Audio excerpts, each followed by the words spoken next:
name is Nathan Eckstrand. My college is Ecology of Humanities and Social Science. My department is Psychology and Philosophy.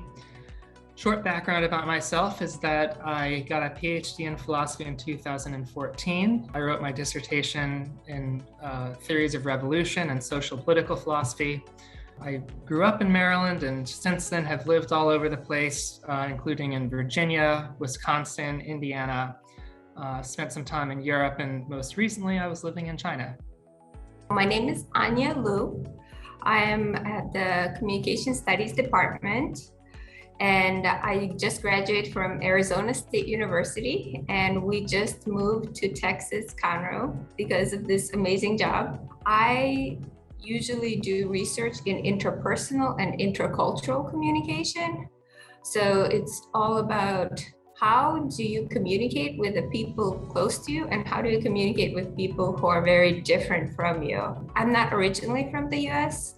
I was born in Soviet Union, which doesn't exist anymore. We immigrated to the US when I was 12, but then I had this passion for Japan and East Asia, so I went there when I was 17 for an exchange, and then I fell in love with it, and I spent 7 years in Japan and China, living and studying. I got my first PhD there, and then I came back to the US and I got a second PhD at Arizona State. I really like studying. I really like research. So I'm happy finally to be working in the academia. My name is Thomas Marr. I'm in the College of Humanities and Social Sciences, the Department of Psychology and Philosophy. I'm a philosopher. I got my PhD in philosophy from the University of Connecticut. I have a BA in ethnic studies from University of California, Berkeley. Grew up in California, went to graduate school in Connecticut. Now I'm here. I got involved starting all the way back in high school when I wrote a year-long research project on the topic of the religion of Unitarian Universalism. In particular, I wanted to write about the history of it and how they developed and why they developed as they did. And I ended up writing a paper and doing some presentations about it. So that kind of stimulated an interest in this sort of work. Then when I got to college and found an interest in philosophy, I realized that most philosophers, what they do, other than teaching, is putting together lectures, writing books, writing papers, essays, and so on to share their ideas. So that appealed to me, and it became essential to my understanding of, well, this is what my work will be. And it's continued like that ever since. I was in China. I was teaching in China. I was teaching English and professional communication. And as I was teaching there, I saw that people in China and people in Japan really disliked each other.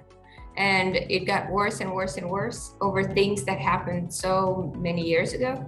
So I raised the question of why is the youth so angry at each other, where it's over 90% have hate towards each other at that time.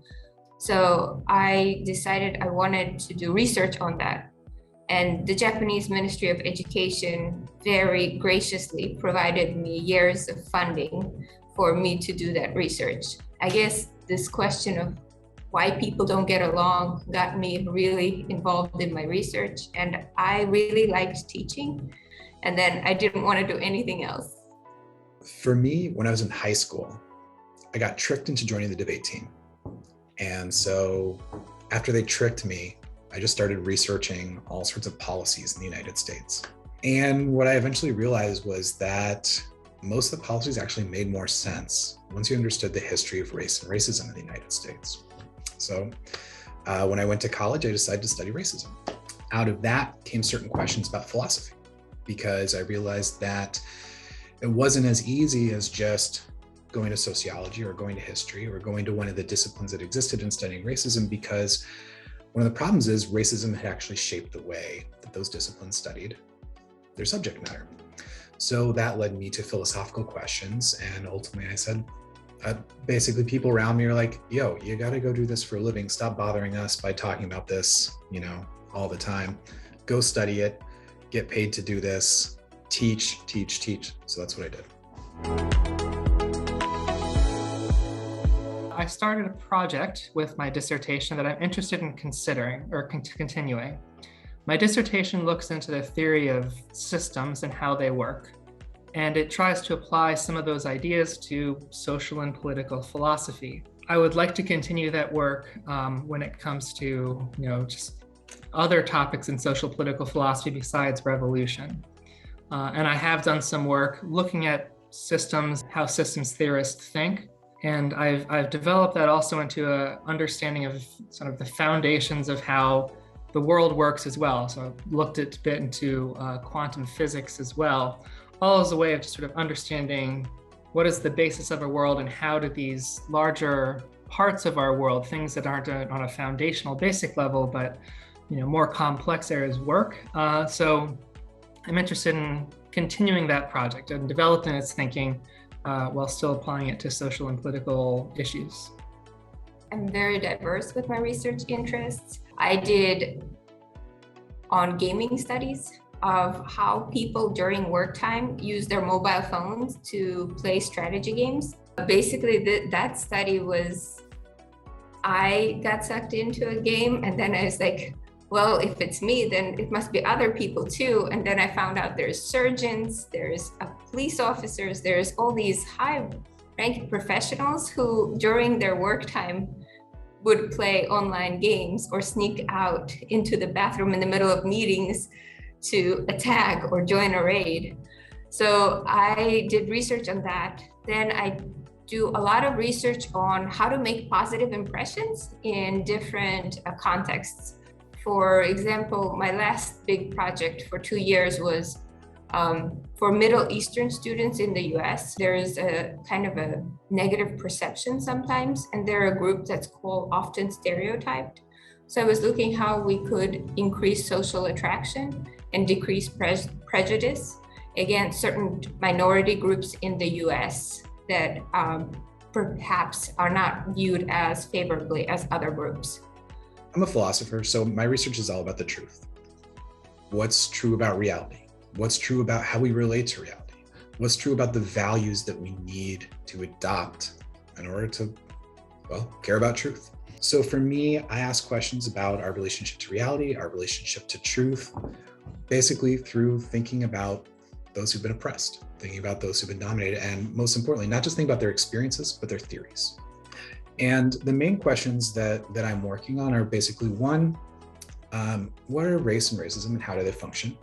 And that leads into number two, what is domination and how does it function? And one of the problems that we face as a philosopher is that those in positions of power often want to distort our relationship to truth. So when you look at the underside of who's dominated, they actually have a lot of things to show us about what's true. That also led me to number three, maturity, because those who dominate and oppress often say, well, we're the adults. We're men, y'all are children. Some people say, all right, so that means maturity is just something they make up in order to oppress. But when you look at the oppressed communities, they had a concept of maturity before they were oppressed. So I want to know what really is maturity. And a lot of my work is about that, which leads to a fourth question, because as a philosopher, we ask, well, what is a philosopher really trying to have? And my argument is a philosopher wants to have a mature form of knowledge. A philosopher wants to have a mature relationship to the truth. So once you work through those questions of race, domination, and maturity, it actually leads to a different way of seeing philosophical method and ultimately also scientific method. So the question of mature science, mature philosophy, that's kind of the culmination of what I work on. I hope it's fulfilling for me personally, and I hope other people find usefulness in the philosophy as well. I suppose that would be the main thing that I look for. I want it to be a contribution to the field that is basically worth my time and worth the time of others to engage with. I like the idea of being part of a community of people investigating important ideas in the hopes that it'll make the world a better place. I don't think I'll be doing most of that work myself. Putting forth the ideas in their initial form is kind of the main thing I would do. And then the rest of it just depends on whether or not people find them useful and want to share them, in which case I would be, gratified and humbled and, really appreciate the attention that it got. I think more and more I'm moving towards the direction where I want to have a bigger impact, not in the world of the academia, but more on the practical side.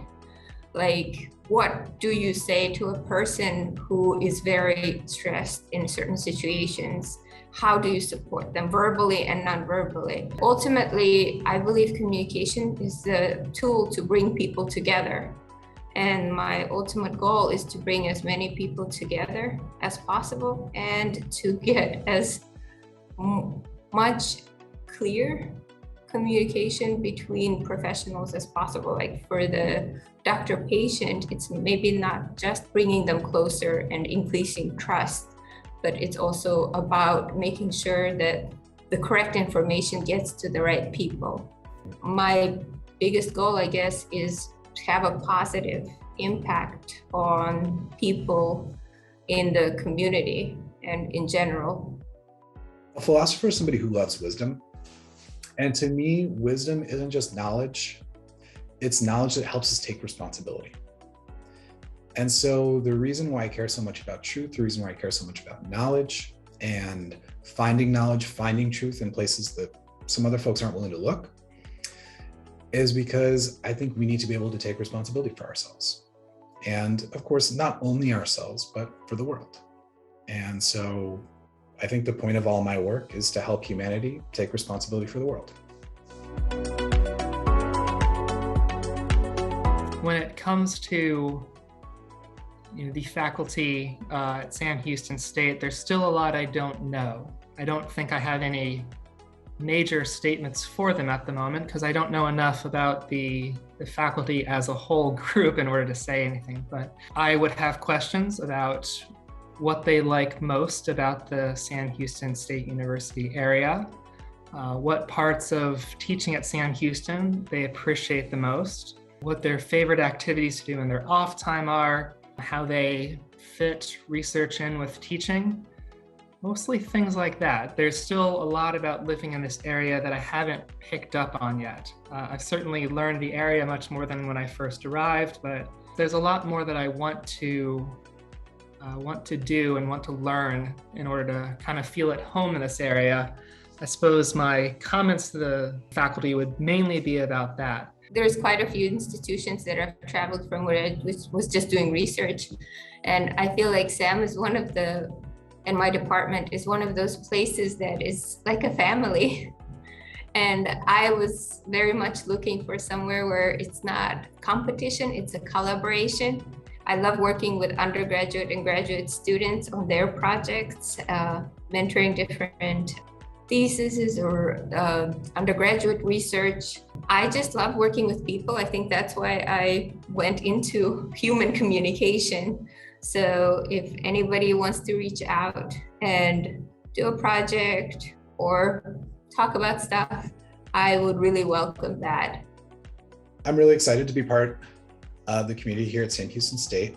This is a place that's committed to learning, that's committed to really teaching and not just passing on what we know. I'm a philosopher who wants to work with others, who wants to help students not just be good in their philosophy classes, but be good in all their classes. Philosophy helps us do whatever it is that we're doing better. And my view is that philosophy is the ultimate way to take responsibility for how we do all those things. Philosophy helps us become better learners. Philosophy helps us become better listeners. And certainly philosophy helps us get better at really thinking through what is the truth. And in all the disciplines and all the different ways in which we teach our students, we need to have that attention to the truth. So philosophy at Sam, much like the motto of the university, the measure of our program is its service to the university. So philosophy is here to serve the rest of the university. When you want to pay closer attention to the truth, come to us.